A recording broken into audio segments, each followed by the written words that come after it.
Welcome to Threat Vector, the Palo Alto Networks podcast where we discuss pressing cybersecurity threats and resilience and uncover insights into the latest industry trends.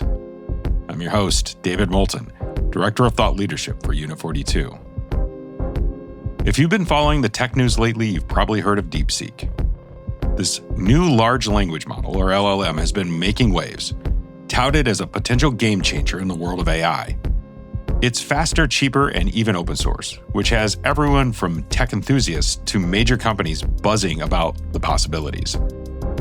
But as with any powerful technology, there are security implications to consider. And that's what we're diving into today.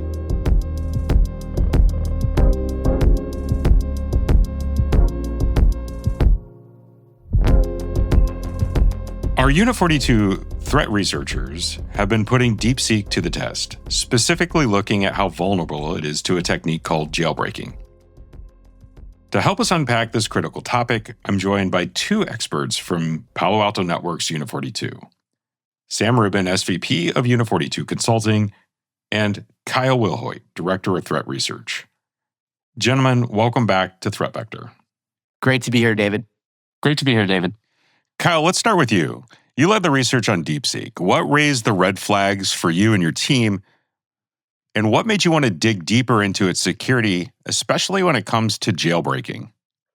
Anytime that a new model or kind of a new entrant into the field of LLMs kind of goes and it becomes notable and kind of public, it's kind of one of those things that Unit 42 researchers will oftentimes go out and look at that particular LLM to see, does it present any type of particular vulnerabilities on the surface? Is there anything of interest about that particular model itself around safety concerns, et cetera? And from our perspective, that's one of those things that we're just going out and we want to explore that technology a little bit and really understand what's going on there. Kyle, for our listeners who might be new to this, let's demystify jailbreaking a bit. Can you give us a simple analogy for what jailbreaking an LLM means and why should it matter to anyone who uses AI, even if they're not a technical expert? Yeah, absolutely. So a jailbreak, think of it as kind of a term that originated back in kind of phone hacking culture days.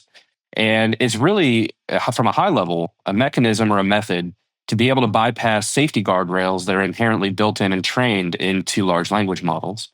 The entire intention of a jailbreak is to really prohibit the model from returning any output that could be considered nefarious, considered harmful in any way, et cetera. And from our perspective, when we go out and test these models, we're looking to see where those guardrails exist and can we stress those guardrails kind of in that east to west or north to south barrier, kind of making sure can we kind of manipulate that. And that's that process of jailbreaking, is really going out, exploring the inputs and the outputs from the machine itself, precisely engineering the prompts that you're giving the LLM and trying to ultimately solicit malicious feedback from the device ultimately.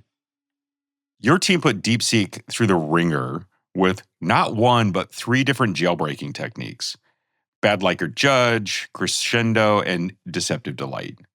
Starting with bad Likert Judge, it almost sounds polite, like you're asking the LLM to rate something. How does this technique actually work to bypass safety measures? When looking at a Likert scale first, a Likert scale is basically a measurement of agreement or disagreement towards a statement. From our intention with the bad Likert Judge jailbreak, we're really trying to manipulate the LLM by having the LLM evaluate the harmfulness of responses using that Likert scale. The LLM is then ultimately prompted to generate examples that are aligned with those ratings that you initially sought. And the highest rated examples potentially containing the desired harmful content that you're looking for.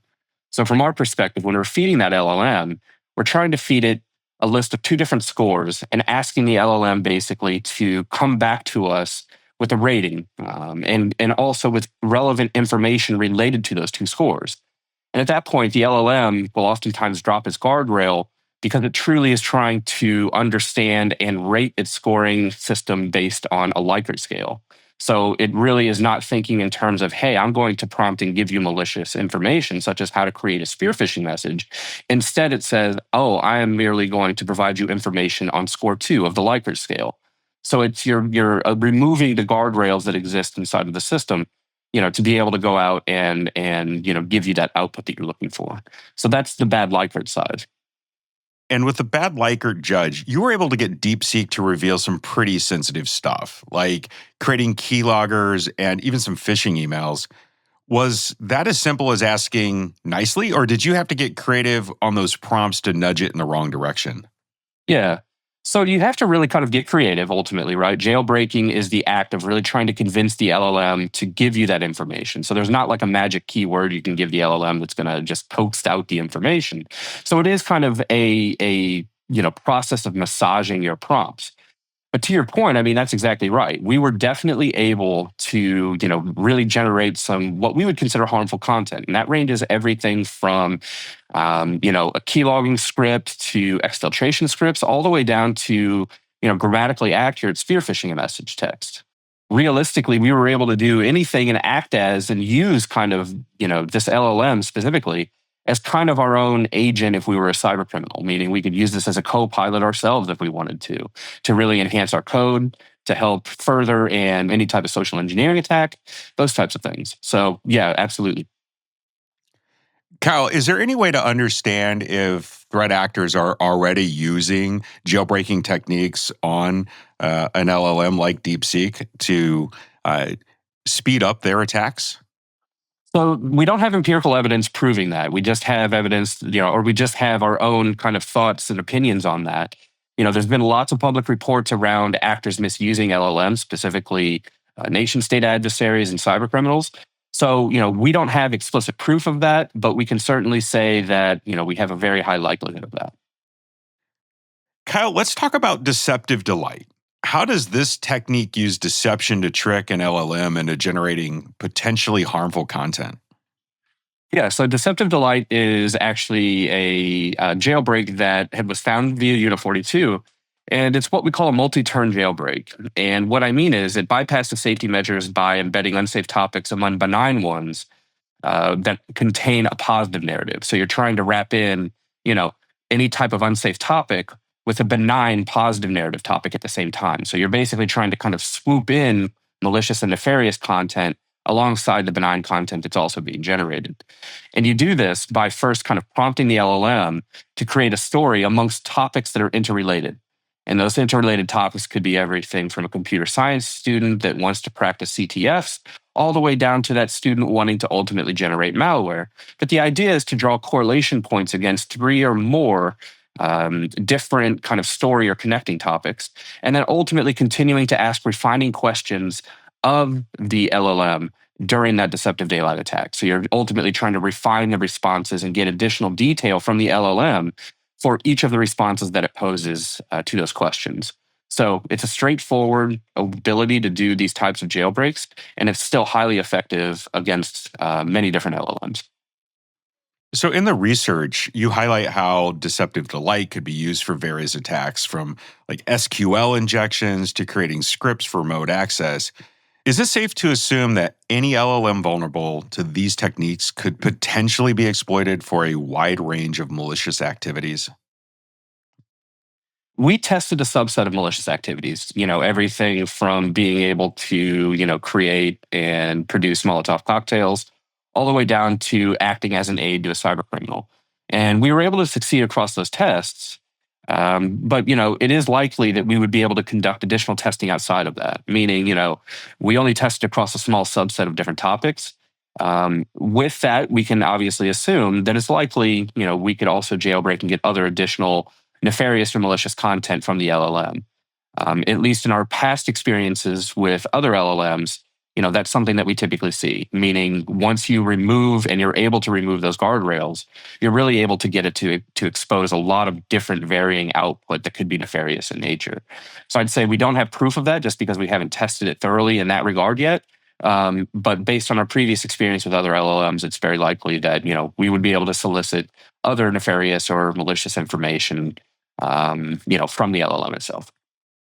Kyle, for organizations that are using or considering LLMs, what are the most important takeaways from your research? The biggest is do not have inherent trust in LLMs that you have not trained or you do not control the data itself, meaning the training data, et cetera. Do not put inherent trust into these LLMs. Yes, they are useful. Yes, they are fast. And yes, they function well. but there's definite security concerns that need to be taken into account. Those security concerns should be top of mind, especially if you're planning on implementing this into any type of production system or trying to tie this into any type of production data. And that is my primary and chief concern, is basically trying to make sure that everyone understands that, there are still inherent risks with these openly developed LLMs, and, put trust where applicable, meaning don't inherently trust out of the box when these new LLMs are released. Put it through the ringer. Make sure you understand, the caveats behind using the system and the data itself is my biggest message about this research.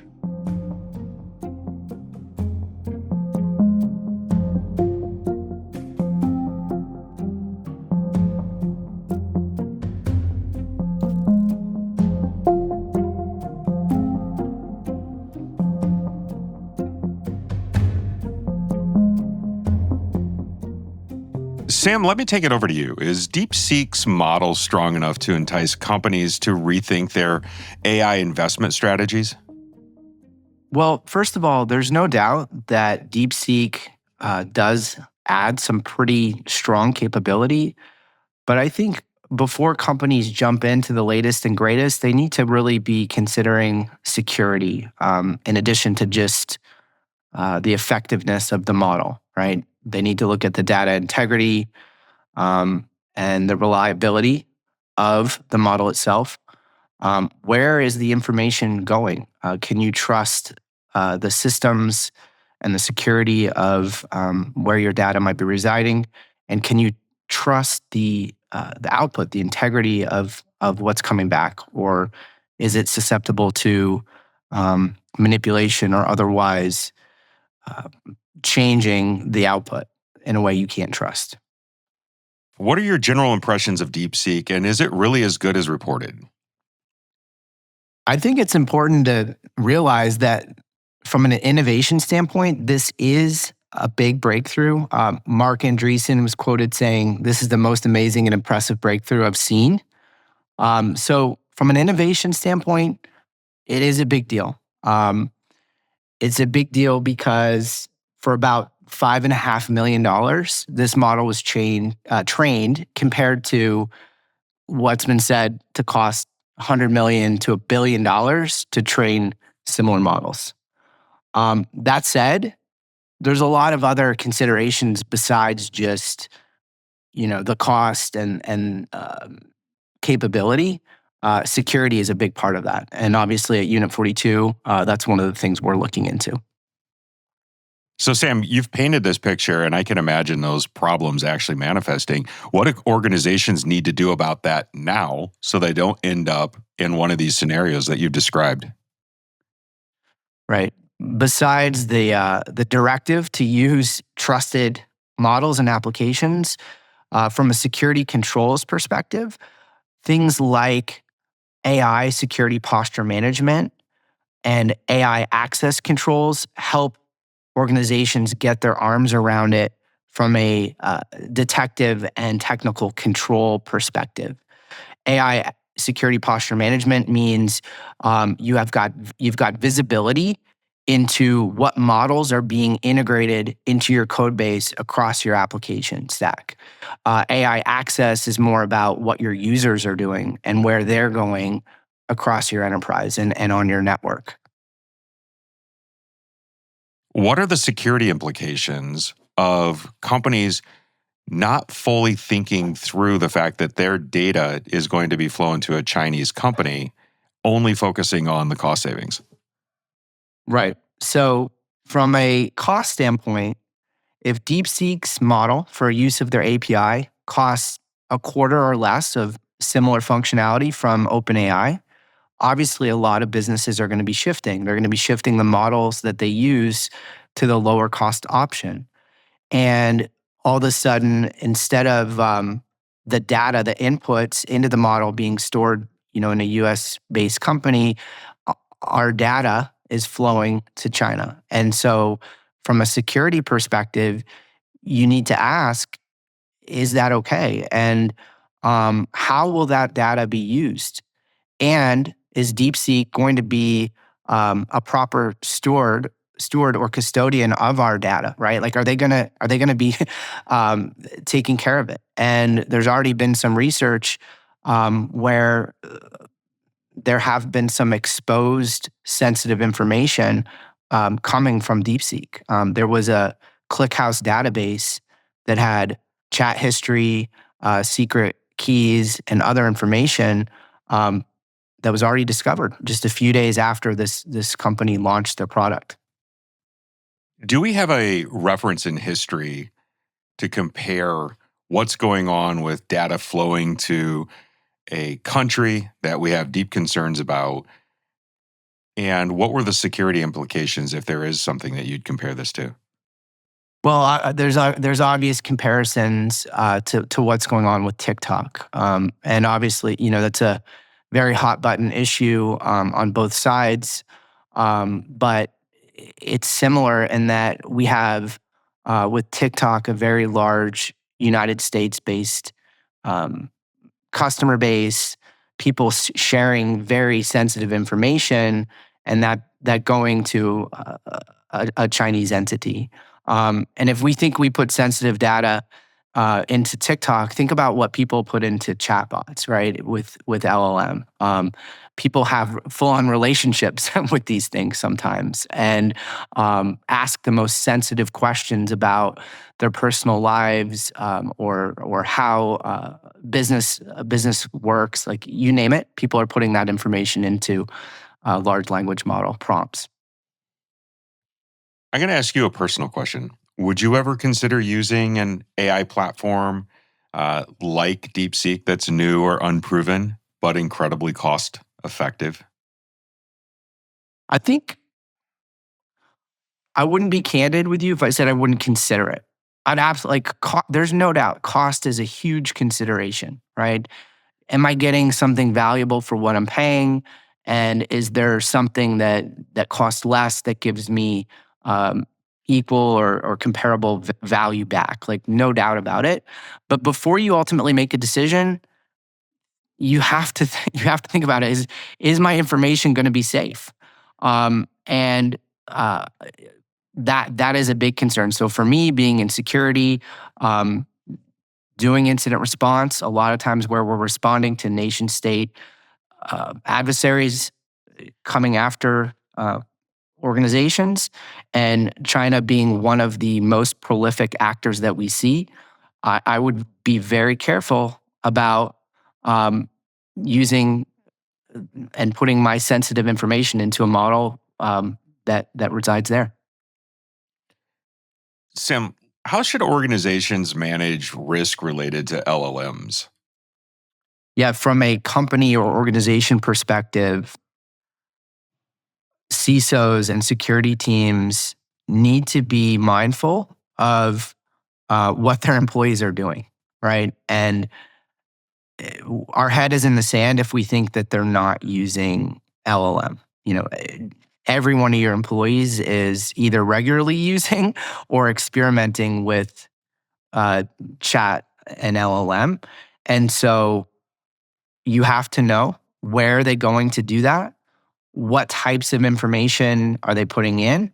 And from a threat modeling standpoint, what are the bad scenarios that could happen based on share either disclosing your IP, your sensitive customer information, or other things that you wouldn't want put out there. And so what organizations need to do is put controls around that access.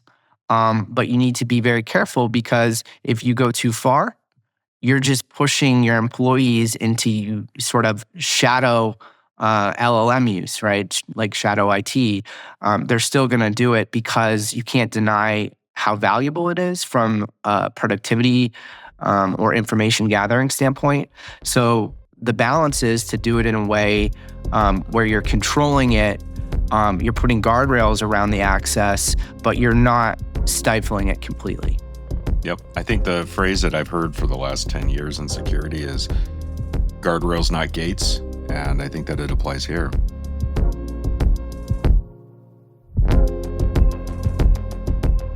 Sam, Kyle, thanks for coming on Threat Vector today for this important conversation, and appreciate the passion that you brought to it. Thanks, Dave. Really appreciate the time, and it was really good being on. Thanks, David. Always fun. That's it for today. If you like what you heard, please subscribe wherever you listen and leave us a review on Apple Podcasts or Spotify. And those reviews and your feedback really do help me understand what you want to hear about. If you want to reach out to me about the show, email me at threatvector@paloaltonetworks.com. I want to thank our executive producer, Michael Heller, our content and production teams, which include Kenny Miller, Joe Benecourt, and Virginia Tran. Elliot Peltzman edits the show and mixes the audio. We'll be back next week. Until then, stay secure, stay vigilant. Goodbye for now.